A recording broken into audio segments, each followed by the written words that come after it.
Hey horror fans, thanks for joining me for this review of Holes in the Sky, the Sean Miller story.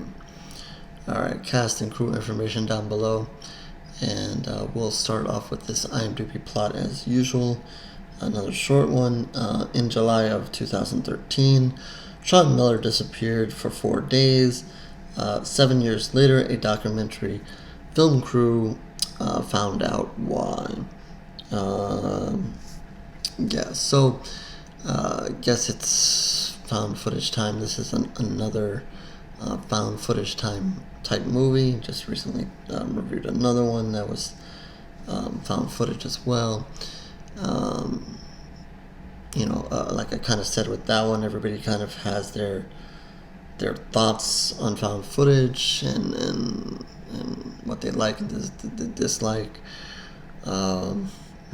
To me, I've always said, while we've had some good movies come out of it, it's always tough because to me, I'm dropping the camera and running when the freaky shit starts happening. But, that's because I've seen all these movies and then what happens to the people that stay around. But anyway, some people, like I said, are dedicated to getting what they're filming, whether it costs them their lives or not. And, they're going to hold on to that camera. So here you have a documentary film crew, and I'm going to say that I guess they're equally as dedicated because they didn't run at all. And they stuck around for some weird stuff happening here. Anyway, to kind of set things up and what's happening in this movie, this is a new one, so we'll keep this as spoiler-free as possible. But what's happening here is you get to learn a little bit about Sean Miller. It kind of opens with a phone call being placed to police and then a call for help and so forth. That kind of drums some a little bit of excitement for you. And I'll say that you're not going to find out where that phone call leads to much later in the film. But kind of a good way to kind of try to hook you on what's going to happen, because then what you sometimes find in some of these found footage films is you kind of have to sit through a lot before you start getting to some excitement and get the ball rolling on what I call is what you come to really see, or want to see, I should say. And so after that phone call, you're kind of going to get an introduction to the people behind this documentary film crew, and kind of them setting up to go on this adventure. Talk about how they were planning to do a different movie, but then I guess kind of stumbled onto this, and how this became of interest to them. And it is played by a guy and his wife, and they bring along one of their friends, and that's going to be who's behind the documentary film crew. And so you're going to kind of get an introduction to them. You're also going to learn a little bit about Sean Miller. And what's interesting here is you have this documentary film crew setting out to do their documentary on Sean Miller, but then you also have them being interviewed by, I don't believe it's another documentary, I believe it's another, like a news crew, kind of interviewing them after them have been in doing their documentary with Sean Miller. So that was a little bit of an extra step there. It did leave some interest. I don't know. It took me, a couple of times to kind of figure out, what was exactly going on there. But then I think once you come to see, okay, they're kind of talking about, their experience there, it kind of makes a little bit more sense. And once you kind of see this documentary crew actually go to Sean Miller's house and spend some time there, then, everything kind of fits nicely. But yeah, it was a little confusing at first. It's like, okay, so this is the crew, but is this the crew or whatever? I don't know. Maybe it was just me. Anyway, So yeah, you're gonna learn a little bit about Sean Miller, and supposedly, you know, they infer that he might have been abducted by aliens.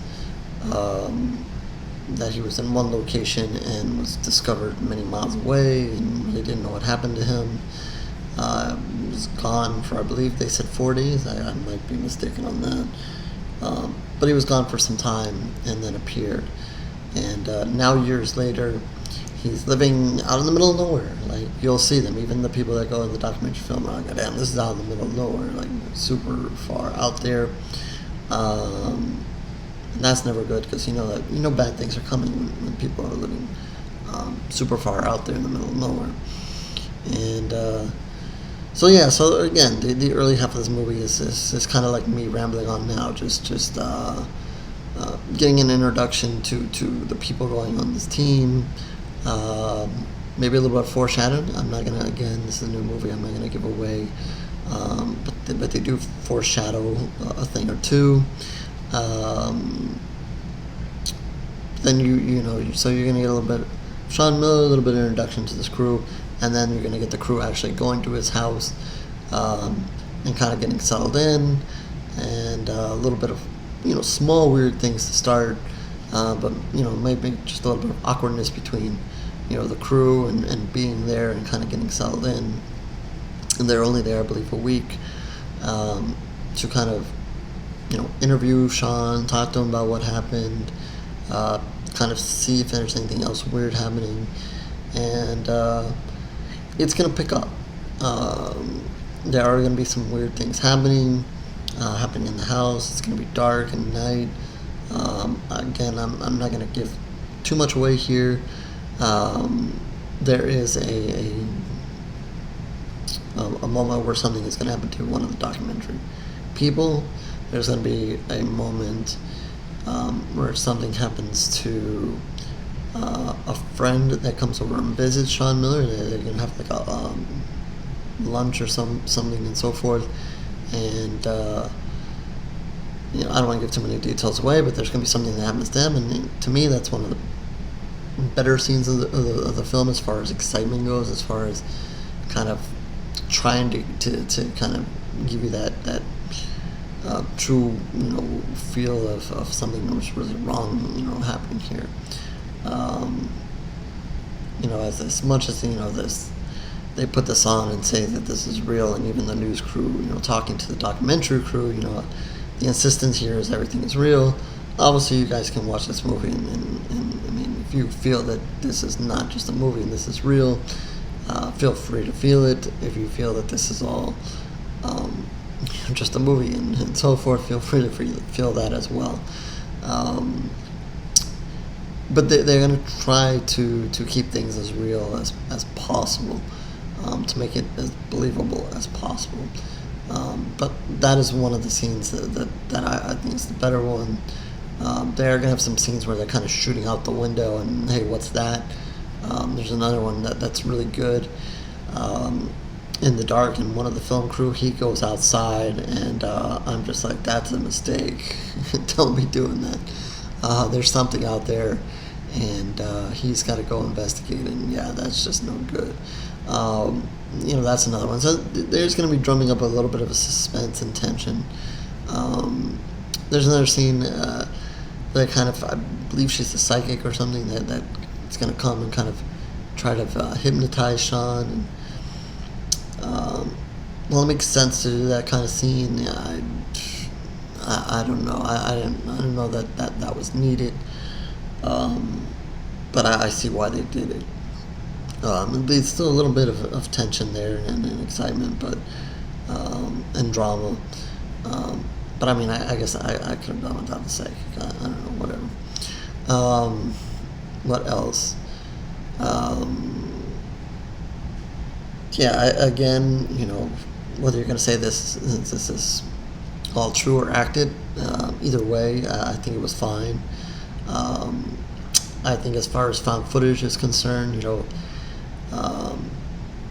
there's not going to be a whole lot of running with the camera and so forth. So, if you're kind of worried about it being one of those movies where shaky camera makes you throw up and turn it off, I don't think that's gonna happen. Like, everything's kind of in the house and happens at the dark and happens at a pace.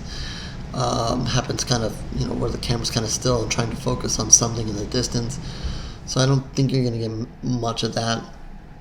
Some of the scenes that I mentioned a minute ago might have probably your most shaky camera-ness that you're gonna get, but it's not overwhelming or anything like that.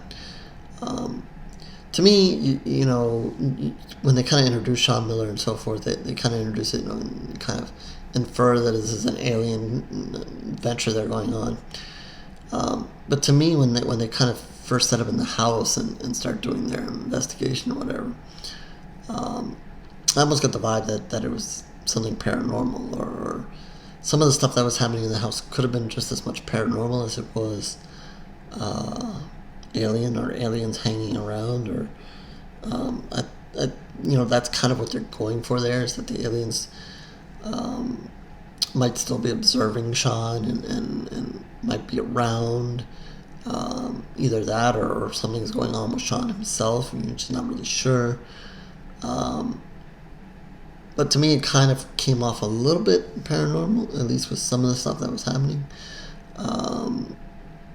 Like I said, you're going to have something happen to one of the documentary film crew people while they're there. And that scene kind of reminded me a little bit more of something that would happen in a paranormal type movie. Not to say, that it didn't have its place, but I don't know. Just my first thoughts were, this is paranormal. But I think by the time you get to the end, it's going to be clear that it's alien, and it is alien the entire time. But just to me, I kind of got that vibe for the beginning time that they spent in the house. But then I think later on, it's clearly an alien thing that's happening here. And if you're not sure about that, definitely the end of this movie, the final act per se, and what's going on here is gonna lead you to know that it's alien for sure.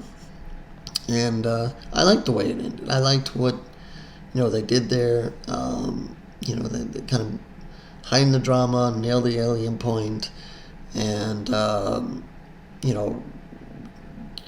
give you some things to think about. Whether you believe this, and maybe this could have happened in the real world. If you don't believe that this is real, like they're trying to make it seem, but if this really happened, or could happen, or supposedly has happened, lots of talking about aliens these days, which makes this a perfect time for a movie like this. But I think they nail a lot of things down at the end, and it give you a little bit of sadness as well. Gonna give you a mix of feelings by the time this one ends. A little bit of sadness for what's happened. Gonna blow you away with the alien part, and leave it up to you to kind of decide. Like I said, I don't know. Do you want to say that they were acting, or I'm trying to go along with whether this is a documentary or movie thing, whatever. If they were acting, it was fine. If it was real, I guess it's fine as well. But either way, but yeah, I think this is going to be enjoyable for people who watch aliens and are into this kind of thing, into the alien conspiracy, and aliens are out there. I think they'll find this of interest. I also think if you like found footage movies, you like this as well. Something that you can actually watch and not get overtaken by the camera and the camera work being done. And it's not going to get, this is not a blood and guts movie or anything sort of that, which I like, but still doesn't mean I didn't like this one. I certainly liked this one enough. And then kind of getting to that, I guess I'm going to give it 3 pools of blood, and that's out of 5. I know this one went to festivals, and I'm not sure when it's going to get released for everybody to see or not. It has had a festival run and done well there. And I can see why, especially if you're going to put it, um, I don't know if it went up against other found footage films or whatever, but I can see why. It's there's a lot of good ideas here and how the film crew kind of came together, and this whole investigation and so forth. So a lot of good things happening here in this movie. Um, Again, I'm not the biggest found footage person. Doesn't mean I don't like some out there. Blair Witch to me still creeps the hell out of me, and keep that away from me. Um, but yeah, if you like your aliens and you like your found footage, either or and or, um, I think that this one has enough for you out there. So with that, again, 3 pools of blood out of 5, and horrorgory.blogspot.com is where you can find more reviews, written ones for sure, but the video ones there as well. But if you're just interested in the video reviews, subscribe to the channel, like, dislike, go for it, whatever compels you. I'll just believe the aliens made you do it. Twitter, Facebook information down below, along with the comment section. Feel free to comment. Feel free to reach out to me on social media if you want to talk about this movie, or you have a review for me that something you want me to review. We can see if we can work that out as well. So, yes, do not want to be abducted by aliens either, so I will cut this review and catch you on the next one, horror fans.